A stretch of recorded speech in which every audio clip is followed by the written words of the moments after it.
निम्न प्रणाम सा। स्वागत है आप सभी का एक बार फिर से शब्दवाणी क्लासेस पर। जैसा कि मैंने आपसे वादा किया था, अपन उन सब पहलुओं तक पहुंच रखने की कोशिश करेंगे जहां से एग्जाम में क्वेश्चन आते हैं।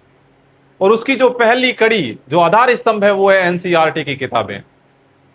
एनसीईआरटी की किताबें वो जड़ें हैं, वो मूल है, वो आधार स्तंभ है जो आपकी ऊंचाई को तय करेगी कि आप कितना ऊंचा उड़ोगे। क्योंकि जब तक अपनी जड़ें मजबूत नहीं होगी, तब तक अपन कितनी भी कोशिश कर लें, सफलता अपन से दूर भागेगी। क्योंकि अपन बड़ी बड़ी महंगी महंगी किताबें ले आते हैं और सोचते हैं कि इन किताबों से हमारा सिलेक्शन हो जाएगा क्योंकि मेरे पास अच्छी अच्छी किताबें हैं। वो सेम वही चीज है कि अगर मैं एक बाल्टी ले आऊं और सोचूंगा कि वाह अच्छी बाल्टी है तो अच्छी बाल्टी से मुझे अच्छा खाना मिलेगा, लेकिन जरूरी नहीं है। उससे पहले अपन को बाल्टी के अंदर खाना डालना पड़ेगा। तो अगर मैं अच्छी अच्छी किताबें ले आऊं और उसके अंदर अगर है कुछ नहीं, या फिर है भी तो भी अगर मैं उसको नहीं पढ़ पाता, तो वो मेरे किसी काम की नहीं है। और कई बार ऐसा होता है कि अपन को समझ में भी नहीं आता। सर पढ़ाते जाते हैं कि फलाना युद्ध ये हुआ, ये वो हुआ, अपन को समझ में नहीं आता, तो भी वो अपने किसी काम की नहीं है। लेकिन जब अपन एनसीईआरटी की किताबें पढ़ेंगे ना, तब अपन को वास्तव में लगेगा कि यार जो चीजें मुझे कठिन लग रही थी वो तो वास्तव में बहुत सरल है। यही मेरे साथ हुआ। जो इतिहास जब अपन पहले पढ़ते थे और बाद में जब कंपटीशन एग्जाम की तैयारी की, तब इतिहास पढ़ाया गया, लगा यार इतिहास कितना भारी है, कैसे याद होगा। कुछ चीजें समझ में आ रही थी, कुछ चीजें ऊपर से जा रही थी। लेकिन फिर जब मैंने इन एनसीईआरटी की किताबों को पढ़ना शुरू किया, जब बच्चों को इन किताबों को पढ़ाया, तो मुझे लगा कि वास्तव में कितनी सरलता से हर चीज को समझाया गया है। क्योंकि अभी आपके सामने जो एनसीईआरटी का एक पेज दिखाई दे रहा है, वो क्लास 8 के इतिहास की पाठ्य पुस्तक है। जब अपन इस किताब को पढ़ेंगे तो अपन को लगेगा वास्तव में ये तो बहुत सरल है। क्योंकि ये किताब उस हिसाब से तैयार की गई है कि जिसमें लगभग 13-14 वर्ष का एक बच्चा उसे आसानी से समझ सके।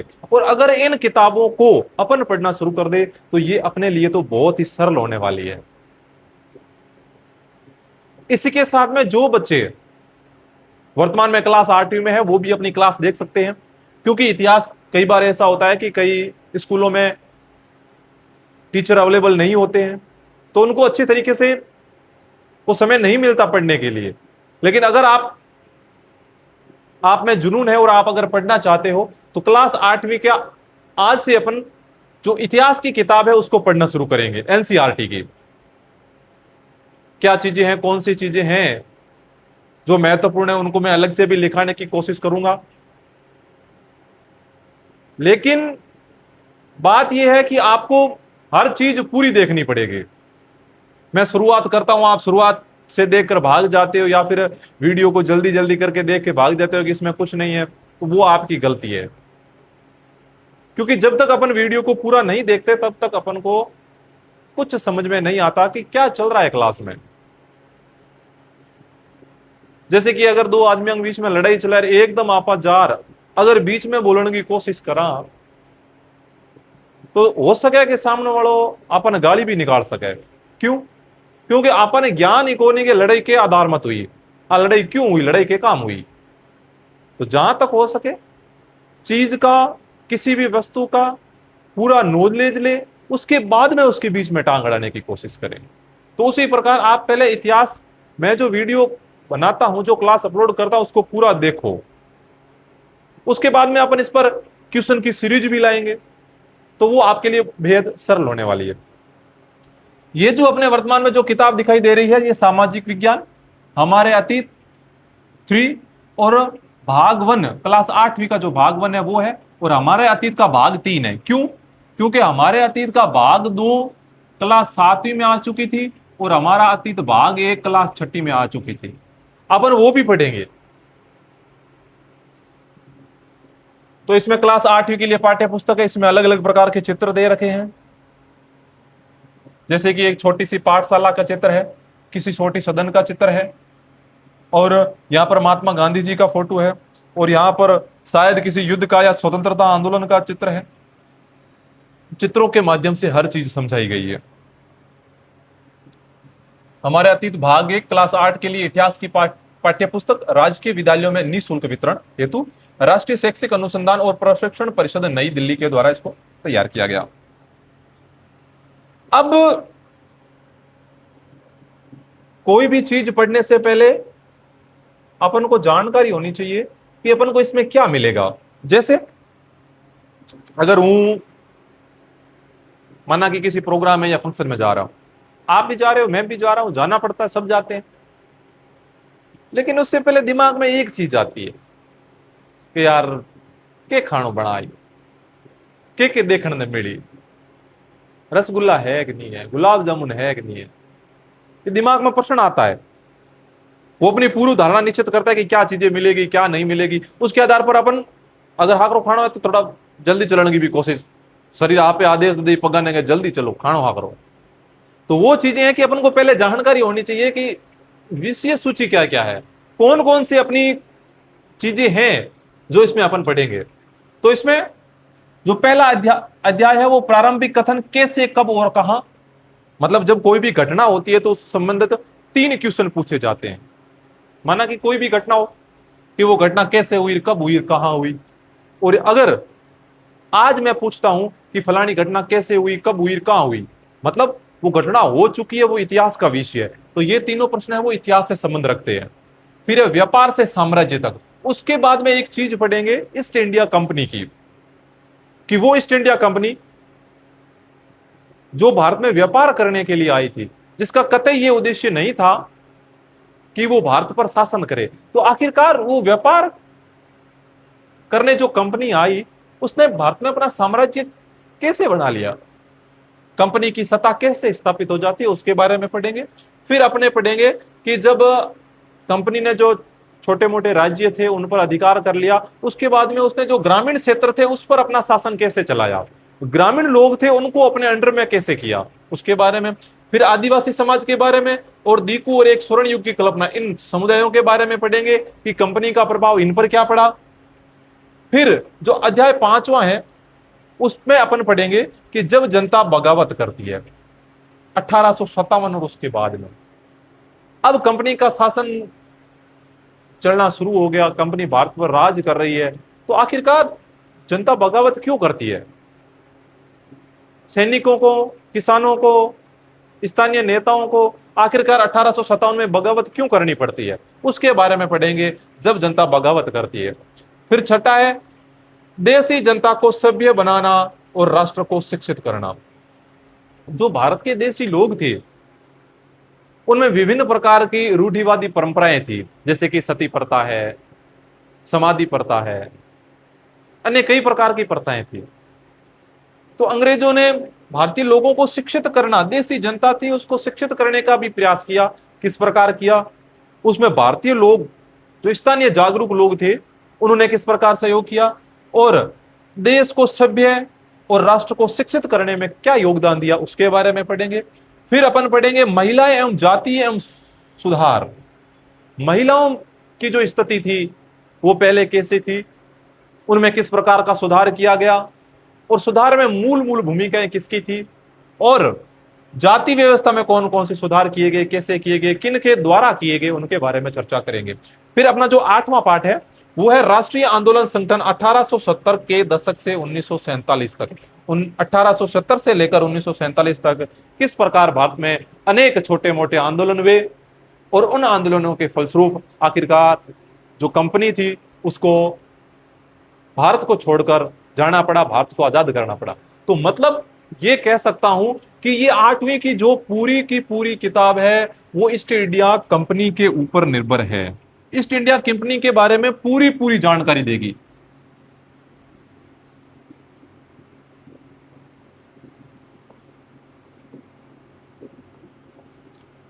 तो ईस्ट इंडिया कंपनी है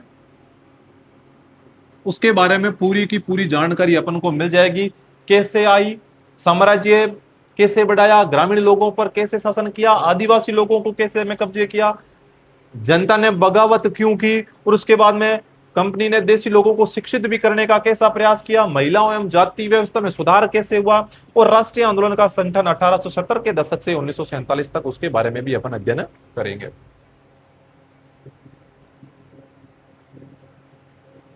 यहां पर पहला पहला अपन को एक चित्र दिखाई दे रहा है। ये चित्र दिखाई दे रहे हैं, ये पूना के दरबार में संधि पर हस्ताक्षर करते हुए ब्रिटिश रेजिडेंट है, वे पूना के दरबार में कोई संधि हुई थी, उस संधि पर हस्ताक्षर कर रहे हैं, उस संबंध में है। ये 1790 ईस्वी का कोई फोटोग्राफर द्वारा बनाया गया चित्र है। चित्र व्यक्ति को किसी भी चीज से बांधे रखता है, क्योंकि अगर अपन सीधी सीधी कोई चीज पढ़ते जाएं तो उसमें ज्यादा जानकारी नहीं मिलती, और कभी कभार हो सकता है कि मन इधर उधर भटक जाए। लेकिन अगर बीच बीच में चित्र आते जाए, छोटी मोटी कहानी कविताएं आती जाए, तो अपना मन बना रहता है।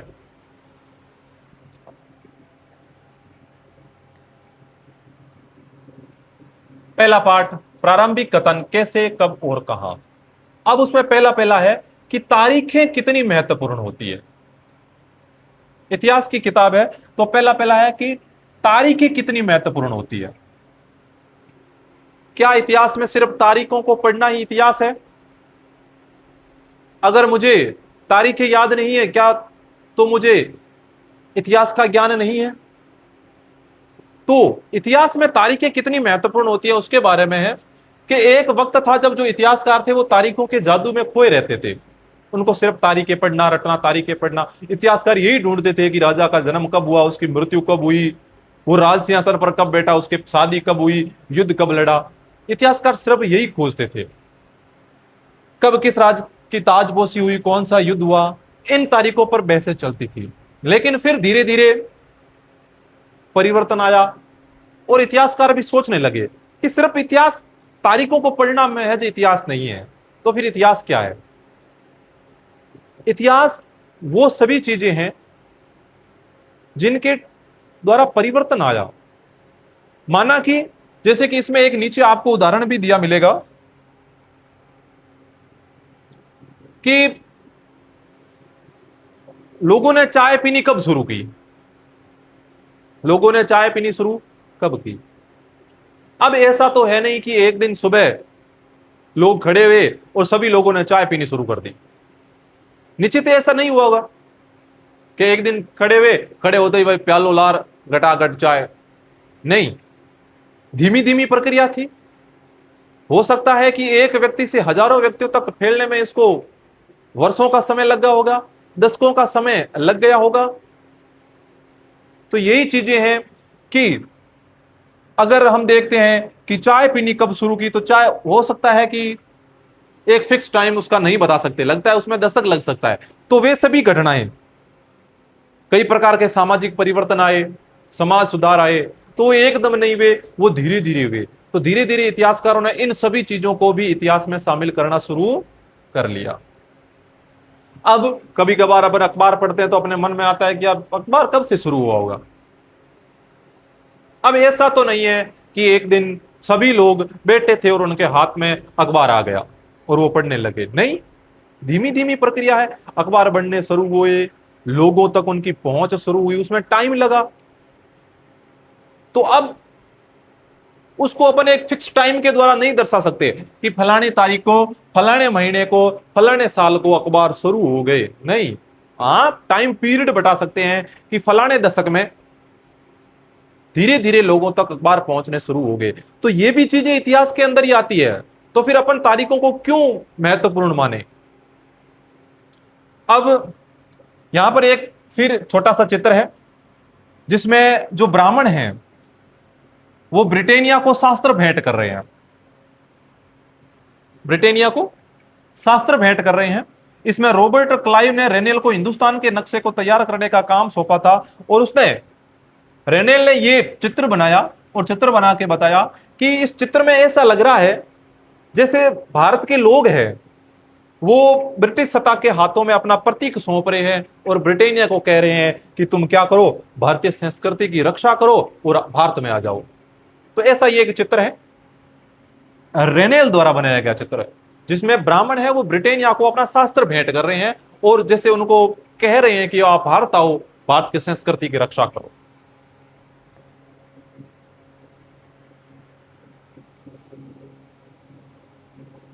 ये सभी चीजें अपन ने पढ़ ली थी।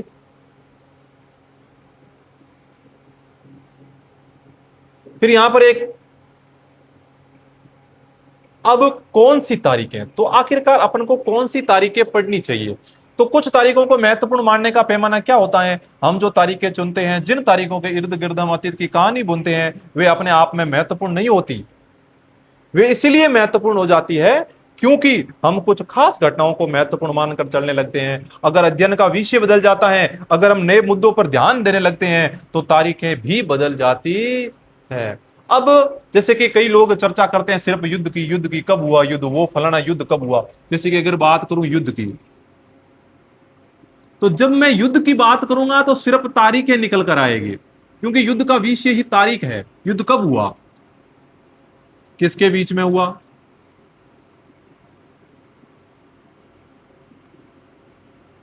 अब युद्ध का विषय ही तारीख है। युद्ध की बात करेंगे तो उसमें तारीखें ही आएगी। तो अपना जो विचारणीय विषय है, वो मुद्दा है, वो युद्ध है। अब मैं टॉपिक चेंज कर दूं, मैं कहूंगा कि जब राजपुताना में मुगलों का अधिकार हो गया, तो यहां की व्यवस्था में कौन कौन से परिवर्तन आए, तो इसमें तारीखें कहीं नहीं इस्तेमाल में आएगी। तो अगर अपन को तारीखों को पीछे छोड़ना है, तो अपन को जो महत्वपूर्ण मुद्दे हैं उनको भी चेंज करना पड़ेगा। अब यहां पर देख सकते हैं कि उस समय भी जो लोगों के बीच में विज्ञापन प्रसिद्ध थे, यहां पर आपको एक विज्ञापन दिखाई दे रहा है जिसमें ब्रिटेन की रानी जो विक्टोरिया है, उसकी तीसरा बेटा राजकुमार आर्थर, वो घोड़े पर बैठा हुआ है और उसके नीचे लिप्टन टी के बारे में देखा है, famous all over the world Lipton T.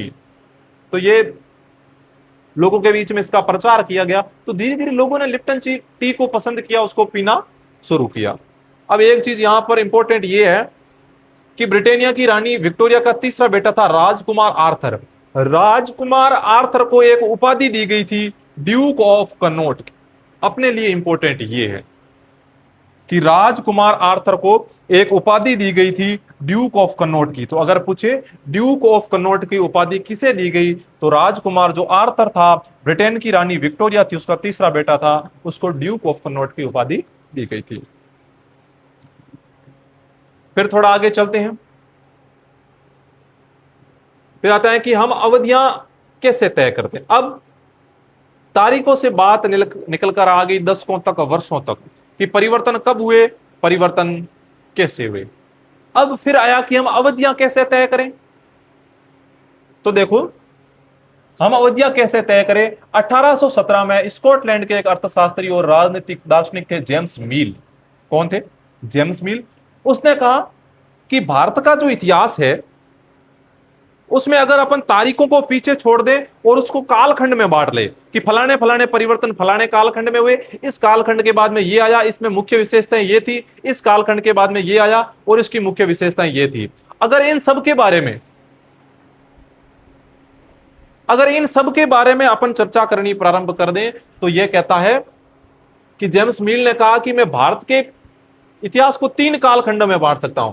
उसकी एक पुस्तक थी, ए हिस्ट्री ऑफ ब्रिटिश इंडिया। अगर प्रश्न पूछ ले ए हिस्ट्री ऑफ ब्रिटिश इंडिया पुस्तक किसकी है, तो वो जेम्स मील की है।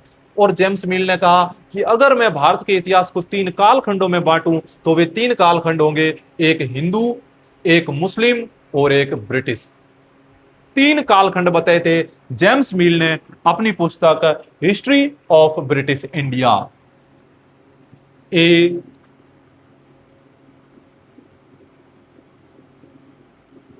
हिस्ट्री ऑफ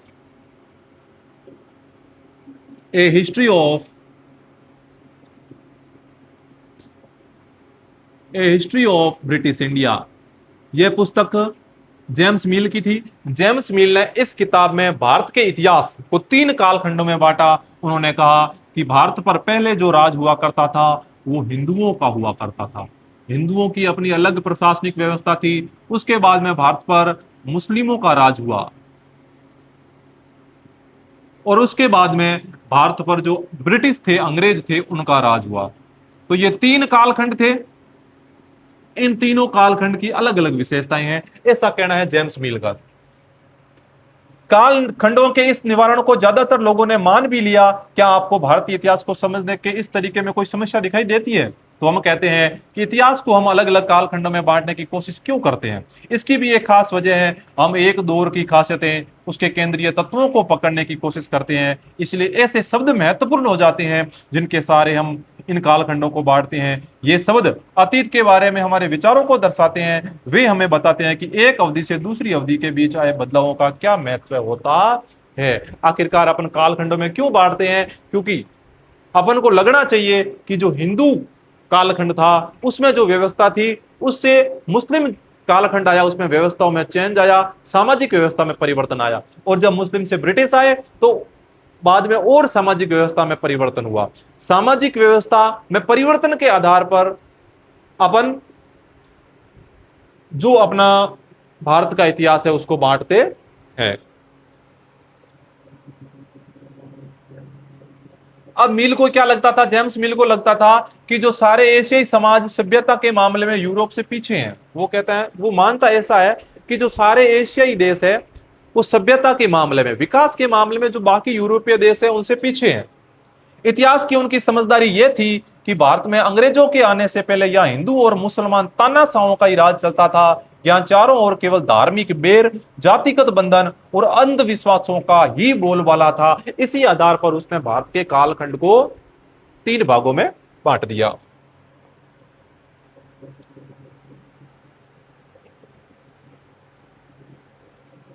अब मील क्या कहता है?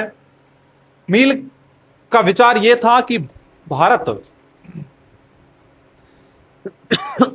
मील का विचार यह था कि भारत पर पहले हिंदू और मुस्लिम तानाशाहों का राज था।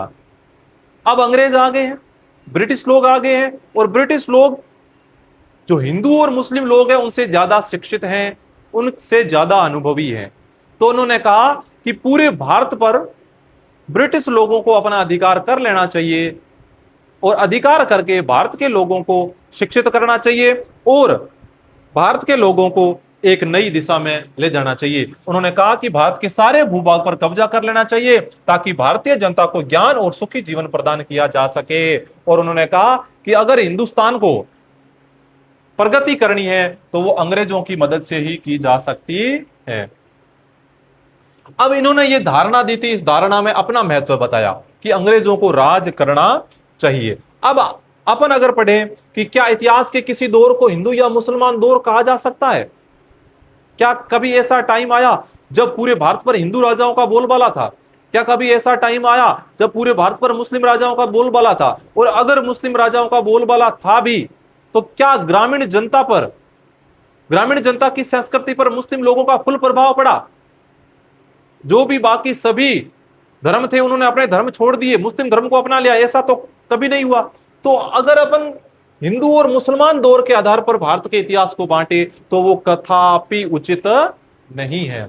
किस युग को केवल उस समय के शासकों के धर्म के हिसाब से तय करने की जरूरत क्या है? अगर हम ऐसा करते हैं तो इसका मतलब यह कहना चाहते हैं कि औरों के जीवन और तौर तरीकों का कोई महत्व नहीं होता। हमें याद रखना चाहिए कि प्राचीन भारत में सारे शासकों का भी एक धर्म नहीं होता था। जितने भी शासक थे, अलग अलग क्षेत्र पर अलग अलग शासक थे, उनका अलग अलग धर्म हुआ करता था। तो पूरे भारत को किसी एक धर्म के आधार पर बांटना कदापि उचित नहीं है। अंग्रेजों द्वारा सुझाए गए इस वर्गीकरण से अलग हटकर इतिहासकार भारतीय इतिहास को आमतौर प्राचीन इतिहास, मध्यकालीन और आधुनिक काल में बांट कर देखते हैं। इस विभाजन की भी अपनी समस्याएं हैं। जो भारतीय इतिहासकार हैं वो कहते हैं कि अगर आप इतिहास को बांटो तो तीन भागों में बांटो। एक है प्राचीन काल, एक है मध्यकालीन,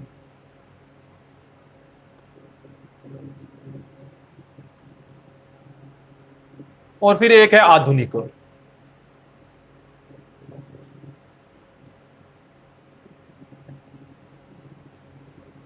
उन्होंने कहा कि तीन भागों में बांट दो।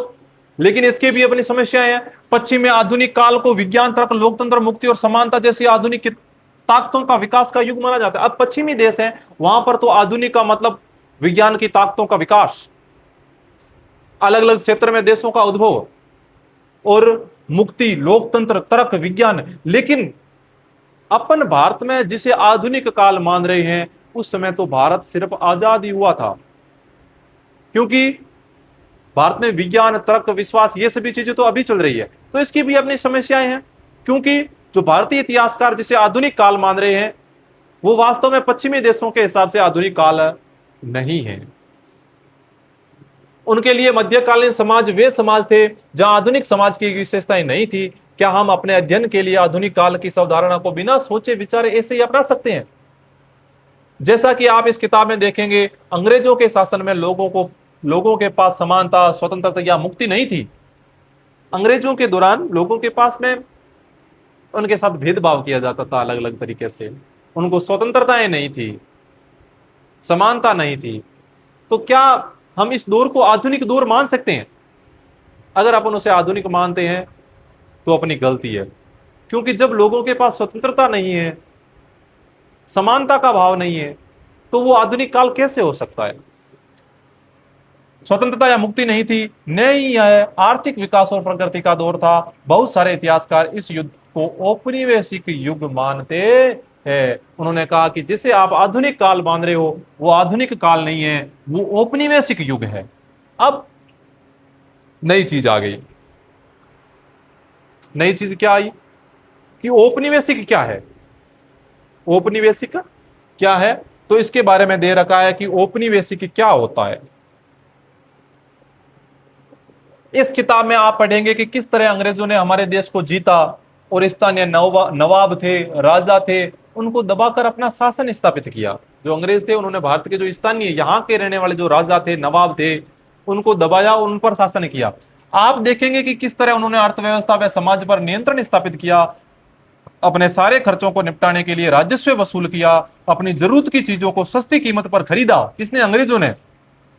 और निर्यात के लिए महत्वपूर्ण फसलों की खेती कराई भारत के लोगों से। उन सारी कोशिशों के कारण क्या बदलाव आए? आप ये भी जानेंगे कि ब्रिटिश शासन के कारण यहाँ की मूल्य मान्यताओं और पसंद नापसंद और रीति रिवाज व तौर तरीकों में क्या क्या बदलाव आए। जब भारत में अंग्रेज आए और जब भारतीय लोगों ने अंग्रेजों को देखना प्रारंभ किया, अंग्रेजों को देखा, तो भारत के लोगों के जो रीति रिवाज थे, तौर तरीके थे, जो मूल्य और मान्यताएं थी, उन सब में भी धीरे धीरे परिवर्तन आना शुरू हुआ। क्योंकि भारतीय लोगों में सती प्रथा थी कि अगर किसी आदमी, महिला का पति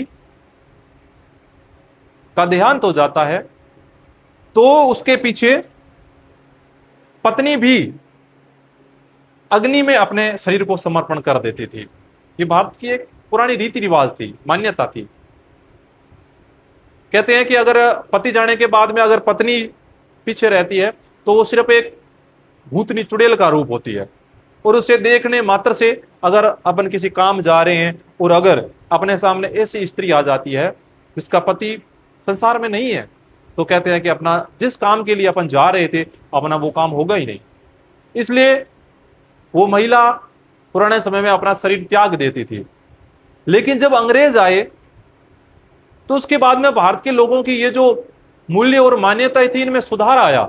भारत के जो रीति रिवाज थे वो चेंज हुए, और जो भारत के लोगों ने अंग्रेजों के तौर तरीके को अपनाना शुरू किया। अब यह कहता है कि जब एक देश पर दूसरे देश के दबदबे से इस तरह के राजनीतिक, आर्थिक, सामाजिक और सांस्कृतिक बदलाव आते हैं, तो इस प्रक्रिया को औपनिवेशीकरण कहते हैं। जब एक देश पर, ध्यान से सुनना, जब एक देश पर दूसरे देश का अधिकार होता है, तब जिस देश पर अधिकार होता है उस देश के लोगों के सामाजिक, राजनीतिक, आर्थिक और सांस्कृतिक जो मान्यताएं होती हैं, जो मूल्य होते हैं, राजनीतिक रूप होता है, आर्थिक रूप होता है, उन सब में बदलाव आते हैं। वो बदलाव किस कारण आए? क्योंकि उस देश पर दूसरे देश का अधिकार है, और जो उस स्थानीय देश के जो लोग हैं, वो अपने पर जिसका अधिकार है उस देश के मूल्य मान्यताओं को अपनाने लगते हैं।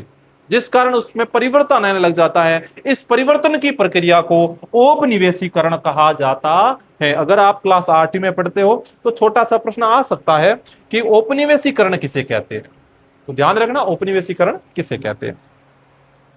तो आज अपन इतने तक पढ़ेंगे। अपन आगे पढ़ेंगे हम किस तरह जानते हैं कि आखिरकार अपन को जो चीजें मिलती है जिसे अपन इतिहास कहते हैं, वो इतिहास के स्रोत क्या है, अपन को अलग अलग चीजों की जानकारी किस प्रकार मिलती है, वे कौन कौन से स्रोत हैं जिसके द्वारा अपन इतिहास लिखने में सक्षम होते हैं, किसी कालखंड में हुए परिवर्तनों को जानने में सक्षम होते हैं। तो आज के लिए बस इतना ही। ये अपने क्लास 8वीं की जो इतिहास की किताब है उसका पहला चैप्टर है, उसका लगभग आधा चैप्टर अपना हो गया। अगला आधा चैप्टर अगली क्लास में करेंगे। तब तक आप जुड़े रहिए शब्दवाणी क्लासेस पर, और उम्मीद करता हूं कि आपने अब तक अपने चैनल को सब्सक्राइब कर लिया होगा। चैनल को सब्सक्राइब करें। और अगर आपके अन्य साथी हैं जो क्लास 8वीं में पढ़ते हैं, या फिर आप कंपटीशन एग्जाम की तैयारी कर रहे हो और अभी तक ऐसे लोग हैं जो फालतू की किताबों में भटक रहे हैं, तो उन तक ये क्लास सेंड कीजिए, ताकि उनको भी पता चले कि जो चीजें हम महंगे दामों पर खरीद रहे हैं वो चीजें अपन को सस्ती सिर्फ एनसीईआरटी की किताबों और शब्दवाणी क्लासेस पे मिल रही है। तो आज के लिए बस इतना ही। बहुत बहुत धन्यवाद।